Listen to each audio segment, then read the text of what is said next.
Hi, folks. Welcome to this.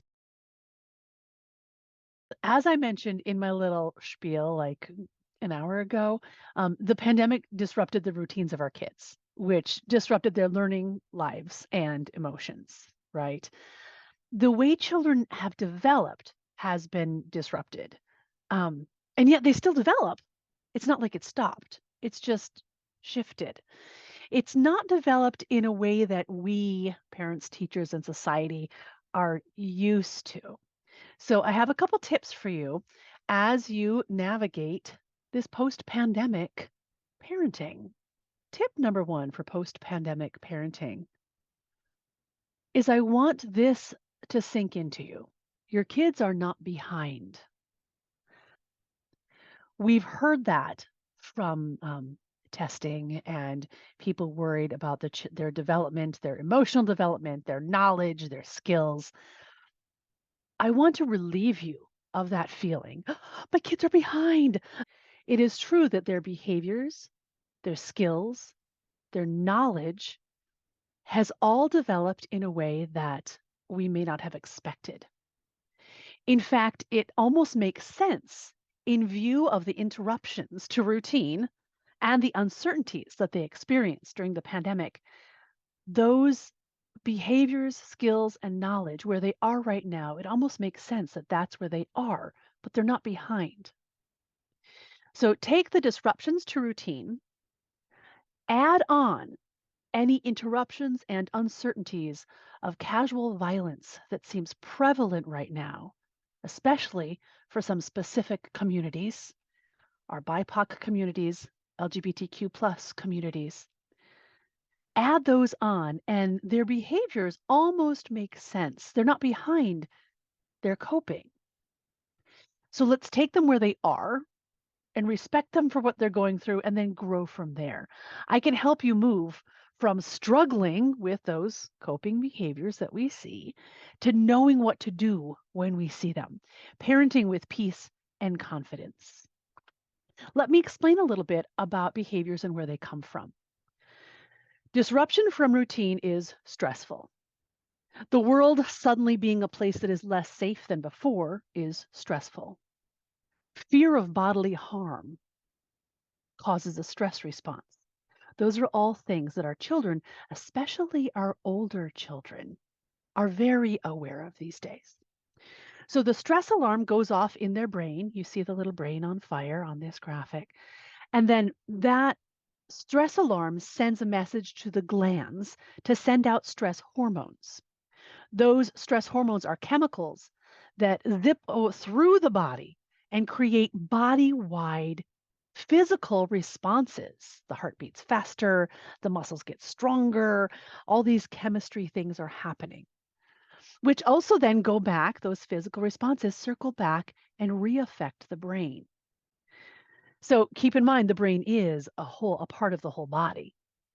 The body-based responses, we end up seeing that in how we act and move. We see that in behaviors. Things like fight, flight, and freeze. Now, fight, flight, and freeze might look like this in children. So scan this list if you can see it okay, and do a little like a tick or a count for each of these that you may have seen in your children, or if you work with children, things that you've seen with the children you work with. Kind of count how many you've seen and maybe throw that into the chat. Can I just throw them all in the chat? I've seen them Okay. all. Well, Dr. Sheila, I just did a presentation similar to this for a bunch of music teachers, a national organization of music teachers. They were present with me, and their fingers were quite literally, I had them have put their fingers up in the air and just, I said, tick them off, read them to yourself. And the fingers just, preschool, elementary school, middle school music teachers. And they were like, yeah, we're seeing these things in our classroom. So you corroborate that, right? So keep in mind behaviors are a body-based response to stress. That's where tip number 2 for you comes in. All right, so post-pandemic, we are seeing a lot of behaviors. please consider behaviors as a symptom. I feel like when a symptom is present, we respond to it differently than if it's something the kid is doing to piss us off. When a symptom is present, how do we typically respond? If your child had a sore throat or a horrible cough, would we respond with, fix that sore throat? Make that feel better right now. No, of course not.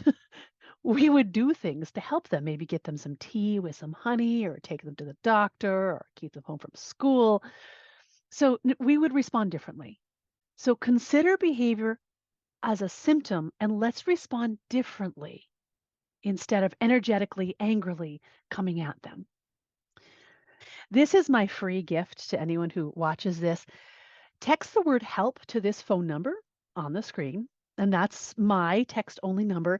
And I am sending out weekly parenting tips to folks, ways to reframe your perspective and some like scripted ideas of how to respond differently. When your kid does this, maybe try saying this. Now, tip number 3, as we come up on it, is based on brain anatomy. So, real quickly, the part of the brain that is in charge of survival is the amygdala. It's deep within, near the brain stem. It's that the bear is coming, fight, flight, freeze. The amygdala is what sends out all those chemicals, which are the stress chemicals. And those are instinctual responses in order to keep us alive. All right. So, amygdala, keep that in mind. It's in charge of survival. Then we have the prefrontal cortex, the front part of the brain. It's in charge of impulse control and attuned communication, empathy, problem solving, planning behaviors, use of strategies, and most importantly, for my teenage son, it's important. That's the part of the brain that's in charge of what are the consequences if I do this behavior? That part of the brain really begins developing when the children are 5 years old. It starts developing then. It doesn't complete development until children are 25 years old. So keep that in mind. Our teens, for example, that prefrontal cortex is still growing, and it's our job to help it grow. But here's the biggest nugget that I need to give you. When the amygdala is triggered, fight, flight, or freeze, they flip their lid. And here's what I need you to write down or keep in mind. The prefrontal cortex and the amygdala are never on at the same time. So when you see a behavior like that list we looked at before, the biggest mistake I made as a teacher and with my own children was I would see a behavior and I would try to talk them through it. I have tried to, have them listen to me in the moment. And that part of their brain is turned off. It's not working. So what do we do? Remember the amygdala? Do I have that here? Okay. The survival portion, how it's in charge of survival, it's also the main place in the brain for calming down messages to the whole body. It's about connection with a caring adult. When that instinctual part of the brain feels seen, heard, noticed by an adult, something in it says, I'm going to be fed, housed, loved, and I'm going to survive. And it sends out these calm down now messages to the whole body. So that's where we want to connect to calm folks down. In private coaching sessions, we tailor a plan with these tips in mind.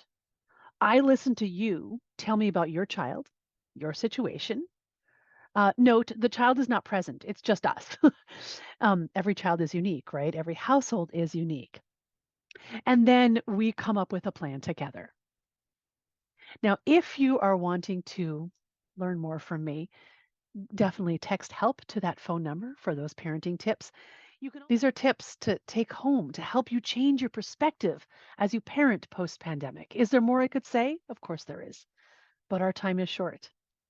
So, with a change in perspective, often comes a change in your reactions. And then a change in reactions, often you see a change in your children.